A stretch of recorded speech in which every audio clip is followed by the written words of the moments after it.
Bien, nous reprenons les cours de lecture talmudique et nous sommes dans Brachot d'Avkouf. Tanya. Tanya. Oh, Samer Tet, c'est hein? Non, c'est Daf Samer Slecha. C'est Daf Kouf B dans le Perkei Avot et c'est Daf Samer Halef dans le Brachot. Tanya. Il n'y a pas de Daf Kouf dans Brachot. Tanya. Rabbi Eliezer Agadol Omer, Im ne'emar bechol nafshecha, lama ne'emar bechol meodecha. Im ne'emar, s'il est dit dans la Torah bechol nafshecha, tu aimeras de toute ton âme, c'est jusqu'à en donner ta vie. Lama ne'emar bechol meodecha. Pourquoi est-il dit aussi de tous tes moyens, qui veut dire de tout ton argent? Et aussi, on va voir de toutes les midas qu'Hachem est modèle d'autres. Ve'im ne'emar bechol meodecha, lama ne'emar bechol nafshecha. Lomar lecha, im yesh lecha adam, si tu es un homme, chez Goufo Chaviv Alav Mimamoino, un homme dont le corps est plus chaviv et plus il préfère son corps à son argent. Mais c'est pour ça que la plupart des gens, ils préfèrent sauver leur vie que sauver leur argent. Pour ça qu'il dit Bechol Nafshecha, tu dois aimer ton Dieu au-delà de ta propre personne, jusqu'au sacrifice de ta personne. Mais si tu es un homme, chez Mamoino Chaviv Alav Migoufo, que son mammon est plus important que l'argent est plus important que son corps, là aussi il est dit, tu aimeras Dieu de tout ton argent, ça veut dire au sacrifice de toute ta fortune. C'est ce que dit Rabbi Akiva Omer, Bechol nafshecha, filu imu notel et nafshecha. Même si on prend ton âme, tu dois aimer Dieu. Pour le moment on va arrêter là. Après on va continuer, si on a le temps. D'abord, avant de parler de la notion de sacrifice, la notion du sacrificiel, on va essayer de comprendre de ces deux races humaines. Il y a une personne qui préfère son corps à son argent. Il y a une personne qui préfère son argent à son corps. C'est-à-dire qu'on préfère son argent à sa propre personne. Là, il faut bien comprendre ici qu'il y a quelque chose d'extraordinaire, qui est en vérité le secret même déjà, en amont, de la notion même du sacrifice. La possibilité de Moser Nafsho, de donner son âme. Parce que qu'est-ce que ça veut dire qu'un homme aime plus son argent que son corps? La deuxième catégorie. Comment c'est possible? La logique fait que si tu meurs, tu n'as plus ton argent. Donc, c'est quand même bizarre. Aimer plus son argent que son corps. Mais non, c'est pas du tout bizarre. C'est même humain. On voit qu'il y a des gens qui ont bâti des fortunes, qui ont bâti des empires, et bien ils sont prêts à mourir pour que cet empire ne s'effondre pas, pour que cette fortune ne s'effondre pas. Pourquoi? Exactement. Parce que ça représente leur idéal concrétisé dans la matière sociale. C'est-à-dire qu'un homme se définit. C'est là que c'est absolument intéressant, c'est pour ça que la Gemara apprend ces cas-là. Un homme est défini justement par sa capacité de s'objectiviser, de se projeter hors de lui-même. Un homme devient par sa capacité de construire hors de lui-même. Un homme, c'est pas comme une fleur, une bête ou un ange, qui est défini par ses propres limites d'être. Un homme devient par ce qu'il réalise beaucoup. En tout cas, une des perceptions de l'homme. Une des perceptions naturel de la conscience humaine, c'est qu'un homme prend de la valeur à ses propres yeux, aux yeux des autres d'ailleurs, dans la mesure où il a été capable de projeter son empreinte dans l'être. Et c'est en ça qu'il ressemble à Dieu. Puisqu'un animal ne pourra jamais changer le cours de l'histoire, si ce n'est par hasard. Sauf s'il a mangé Napoléon pendant la guerre, d'accord, mais c'est pas par Kavana. Si un lion mange Napoléon avant qu'il aille, ça va changer l'histoire, c'est vrai. Mais c'est pas parce que c'est un accidentel, on va dire. C'est un envoyé de Dieu. Un homme ne peut pas, un animal ou même un ange, n'a pas la capacité d'imprimer dans l'histoire sa marque. Dans l'être sa marque. Il n'imprime que dans la mesure de lui-même. Alors que l'homme se définit par ce dépassement, par cette projection hors de lui-même. C'est ça le chidouche de l'humain. D'accord? Donc on peut arriver à un matzav où un homme va être capable de aimer son argent, ça veut dire ce qu'il a élaboré dans la vie, ce qu'il a construit dans la vie au niveau social, au niveau monnaie, plus que lui-même. Puisqu'il a mis son essence dans ce qu'il a fait, plus dans ce qu'il est. Dans ce qu'il a fait, dans plus ce qu'il est. D'accord? Ça c'est... Et là on nous dit, c'est très intéressant, on nous dit qu'au cœur, mais c'est pour ça que la Gemara, c'est pas un hasard, c'est utiliser ces deux choses-là, la Shecha et Bodecha. On aurait pu trouver d'autres choses. Aime ton Dieu avec tout l'amour de tes enfants. aime ton Dieu avec tout, je sais pas moi, avec tout ton art, etc., etc. Non, on a choisi Davka Nafshecha, qui est ton corps, et Mamoncha, qui est ton argent. Pourquoi? Parce que justement, c'est des lieux de dépassement. On va voir pourquoi le corps aussi c'est un lieu de dépassement. C'est des lieux où tu te projettes hors de toi-même. Et donc, on te dit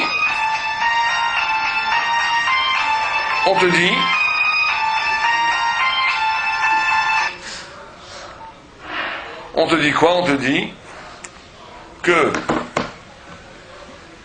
justement, utilise, ça c'est le génie d'Agmar. Elle te dit, il y a dans l'homme une netiya, ça veut dire une tendance, qui peut être utilisée pour le profane, et même pour le yatsara, pour la gava, pour l'orgueil, pour la passion du pouvoir, pour tout ce que tu veux. Mais qui déjà, au cœur même du système humain, avec toutes ses imperfections, dévoile la possibilité du sacrifice. La possibilité du sacrifice. En d'autres termes, de la même façon qu'un goy ou un non-juif ou un juif même, ou n'importe qui, un homme, sera capable de mourir pour une idée, mourir pour ce qu'il a réalisé. Il y a des gens qui sont prêts à mourir pour leur usine, qu'elle continue à vivre.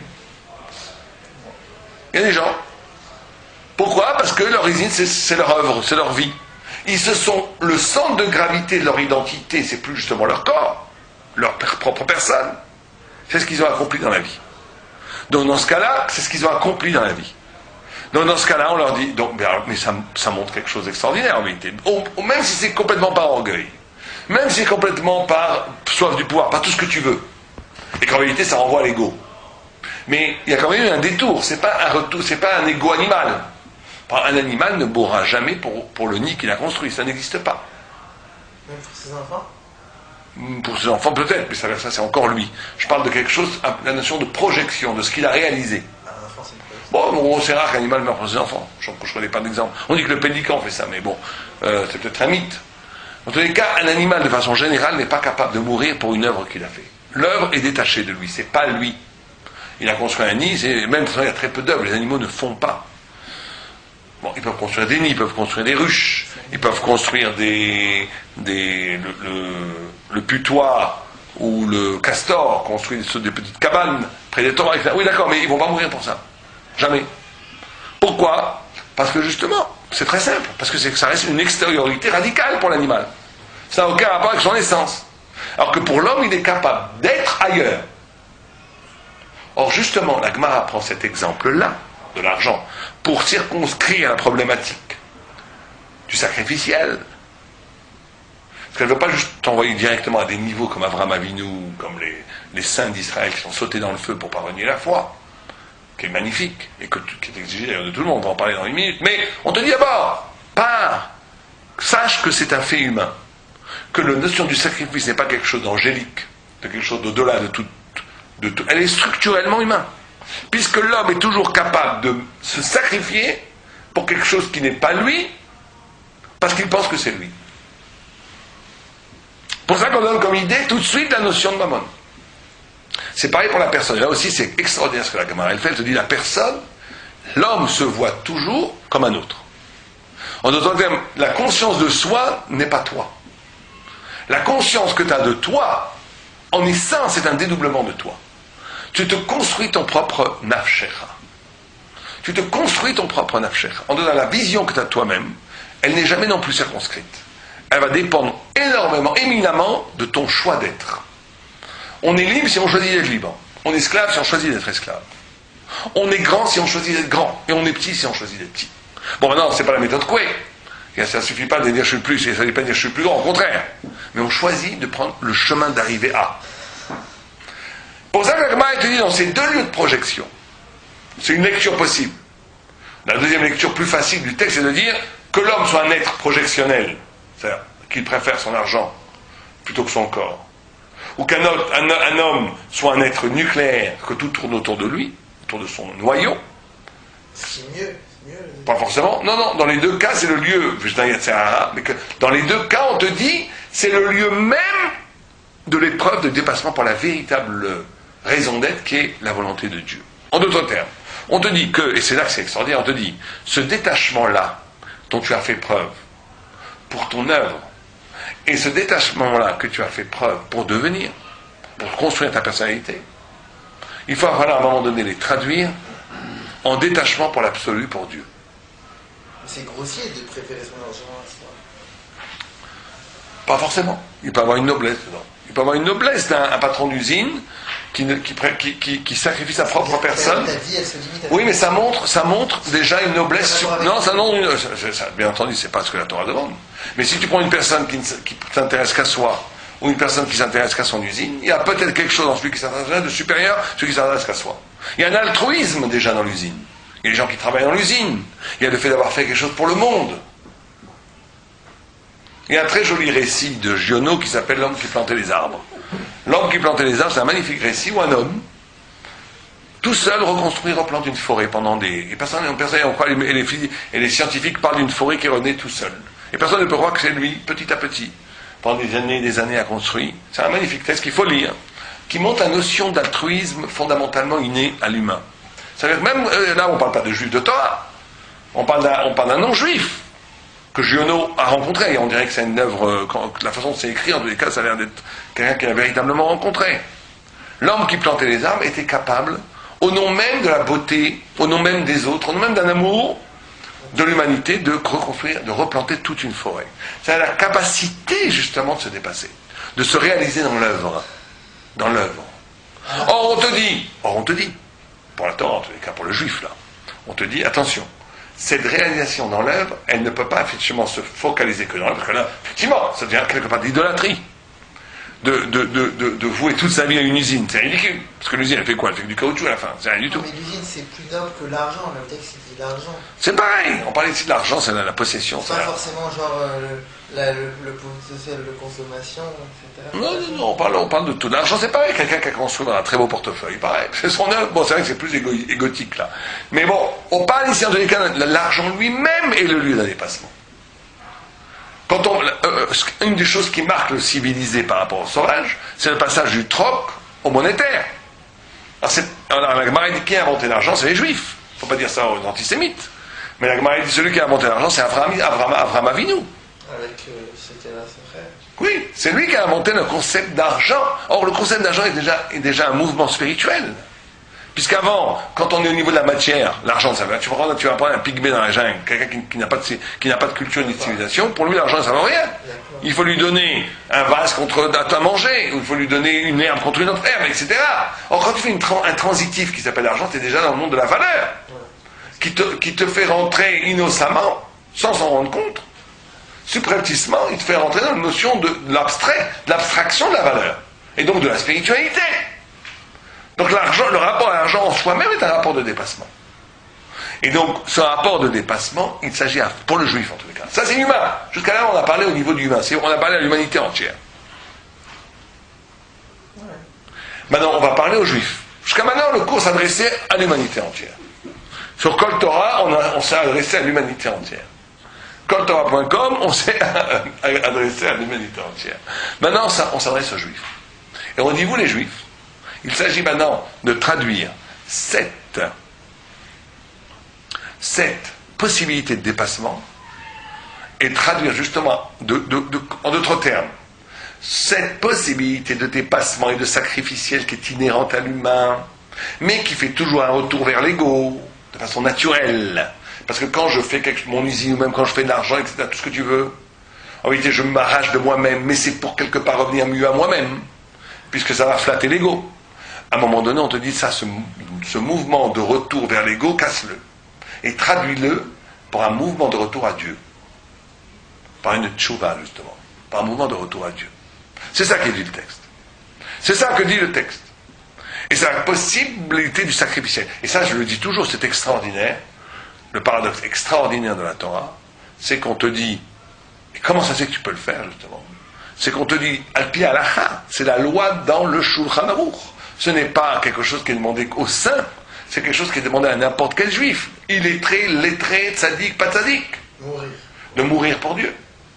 Et non seulement toi, mais ta femme, tes enfants. Et de l'autre côté, on te dit, tu ne dois pas connaître ce bon Dieu. Tu ne dois jamais le représenter positivement, sinon c'est de la Vodazara. Tu ne dois jamais le réduire à l'être. Donc comment est-ce qu'on peut demander deux choses opposées? Un côté, on te dit, Dieu, tu n'as que la théologie négative, tu peux jamais savoir qu'est-ce qu'il est positivement, parce que ça serait le réduire à l'être, à ta connaissance. Donc, rasvé shalom, le rendre quelque chose de limité. Or, Dieu est illimité. Or, par définition, tout concept circonscrit, et Dieu est au-delà de toute circonscription. Donc, impossible, par définition. Et comment on te demande de mourir pour quelqu'un que tu ne peux absolument pas connaître positivement? Comment ça va? Parce que justement, le fond de l'histoire, c'est que ta possibilité de dépassement, elle renvoie en vérité en tréfond, ou en profond, à une structure de ton âme qui est liée à Dieu. Ton centre de gravité absolu, véritable, c'est pas toi, c'est pas ton ego, c'est Dieu. C'est le souffle de Dieu qui est en ton trou. C'est pour ça que tu peux mourir pour Dieu. Parce que c'est ça le grand paradoxe, c'est qu'il n'y a pas quelqu'un, il n'y a pas quelque chose de plus éloigné que toi, que Dieu, puisqu'il est infiniment éloigné de toi, par rapport à la différence ontologique entre toi et Dieu. Mais d'un côté, il n'y a pas quelqu'un plus proche que toi que Dieu. C'est le paradoxe qu'il faut soutenir. Cet extraordinaire éloignement. Pourquoi il est si proche? Parce qu'il est la cause première et dernière de ta vie. Il est le souffle, il est celui qui te donne la vie, c'est celui qui t'enlèvera la vie, il est celui qui te donne ton intrigue et celui qui fait tout. Donc il est aussi pas que ça, il est aussi le but ultime de ton être, c'est de le rejoindre. Le but ultime de l'homme, c'est la dvekout avec Akadosh Baruch Hu. Comme dit le Messie Tisharim. En Adam Nivra, il a la anot mi Ashrina. Akadosh Baruch Hu la Ashrina. La jouissance de la dvekout, la jouissance de l'adhésion, de l'adhérence plutôt, avec Dieu. Donc c'est ça qui est extraordinaire. Ce double mouvement, on a déjà parlé ça, tout celui qui traiterait l'intimité de Dieu en termes de proximité familière serait un fou, furieux, un idolâtre. Mais tout celui qui tomberait dans le piège que puisque Dieu est infini, donc j'ai aucun rapport avec lui, comme un peu a fait Lebovitch, c'est aussi une catastrophe. C'est aussi complètement faux. Lebovitch disait, comme Dieu de toute façon est infini, donc aucun rapport. Donc on fait les prières comme un yéké, absolu, mécanique, sans émotion, sans écoute. On les fait parce que c'est un ordre, c'est tout. Mais rapport avec Dieu, j'en ai pas. Dieu préserve. Ça aussi, c'est complètement idiot. La vraie rapport du juif à l'infini, c'est qu'effectivement, il garde, et ça, il faut rendre hommage à Lebovitch d'avoir respecté cette distance infinie avec Dieu, ne pas tomber dans le mysticisme facile, et dans la récupération facile, comme dit Rashi, quand Rashi fait allusion au christianisme, il dit des gens qui jouent avec des Elilim Ktanim. Elilim, ça veut dire des petits dieux, c'est une réduction de la divinité. Quand tu disais l'incarnation qui est pour nous horrible, c'est une réduction, comme ça. C'est l'idée même de l'idolâtrie, de réduire l'intranscendance à l'immanence. Parce que la transcendance est trop loin. Quand une fois un idolâtre me dit, moi j'ai besoin de voir mon bon Dieu. C'est vrai, il me dit, moi je peux pas, vous êtes trop abstrait pour moi. J'ai besoin de voir, de toucher, d'embrasser. C'est une incapacité à assumer la transcendance. Ça, Dieu préserve, c'est très loin des Juifs, de l'âme Israël. Mais d'un autre côté, cette infinité, elle ne doit pas avoir comme conséquence qui pourrait paraître logique. De dire dans ce cas-là, il n'y a pas d'intimité, puisqu'il y a une infinie distance entre moi et le Créateur. Non, on te dit au contraire. Cette infinie distance n'enlève en rien l'intimité. Au contraire, plus on a la conscience de l'infinie distance, plus l'intimité se fait grande. C'est le paradoxe, mais c'est la vérité absolue du judaïsme, de la Torah. Les deux en même temps. D'où la capacité du sacrificiel. Et la Gemara conclut. C'est vous qui la concevons, l'intimité, ou bien? C'est pas un avoda, c'est pas un travail. Il y a un travail divin, il y a un travail de moussard, d'éthique à faire en toi, de dessaisissement. Que ton temps t'attrape, ce soit plus toi, soit l'autre, soit l'extérieur, soit la mitzvah, soit la gdusha. Et là tu changes, tu deviens un autre homme. T'es plus le même homme. Mais là, j'entretiens une relation avec les lois de Dieu, pas avec Dieu lui-même. Tu as une relation avec Dieu lui-même à travers quand tu exerces sa volonté. Quand tu exerces ça, tu deviens de ses esclaves, tu deviens donc tu deviens de ses sujets, contact avec la névoie, c'est un contact. Ça veut dire quoi, contact? Contact, ça veut dire une sorte de rapport, de discussion. Si, un rapport, tu peux avoir une discussion. Abraham a venu discuter avec Dieu, Moshe discuter avec Dieu. Nous, on peut discuter avec Dieu, on a tfila. Quand tu fais une fila, tu parles à Dieu. Quand tu étudies la Torah, Dieu te parle. Il faut justement, c'est très important, c'est ce que vous dites, messieurs. C'est très important d'être capable de traduire, effectivement, la Torah en relation. Très souvent, les juifs attendent comme si c'était un texte que nous possédions, comme un texte de mathématiques. Ouais, ça, c'est donc... Mais non, ça ne peut pas être ça. Tu étudies la Torah comme si tu... Kenetin Ata écrit. La Torah doit être étudiée comme elle a été donnée. Elle a été donnée dans la joie, sois joyeux. Elle a été donnée dans l'effroi, fais attention, tu es la Torah, tu es devant la parole. Dieu est en train de te parler, mon bonhomme. Et quand tu parles à Dieu dans la tfila, tu t'adresses à l'Éternel. Dal ifnemi ataomed. Ouais. Donc c'est un dialogue, c'est un douciard qui s'opère. On conclut avec la Gemara.